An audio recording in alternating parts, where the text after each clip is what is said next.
Formal nang umupo sa pwesto ang bagong Regional Director ng Police Regional Office 7 sa isinagawang Change of Command Ceremony noong ika-6 ng Abril sa Camp Sergio Osmeña Sr. sa Cebu City. Itinalaga si Police Brigadier General Arnold Abad bilang bagong Regional Director, kapalit ni Police Brigadier General Rodrigo Maranan. Pinangunahan ng seremonya ni PNP Chief Police General Jose Melencio Nartates Jr. na dinaluhan ng mga matataas na opisyal ng PNP at iba pang stakeholders.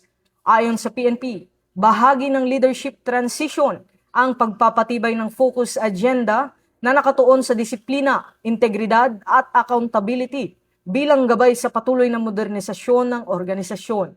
Inaasahan namang ipagpapatuloy ng Pro-7 sa ilalim ng bagong pamunuan ang pagpapaigting ng peace and order, public safety programs at community partnerships tungo sa mas ligtas na komunidad at mas epektibong serbisyo publiko. Ito ang bagong PNP para sa bagong Pilipinas. Serbisyong mabilis, tapat at nararamdaman.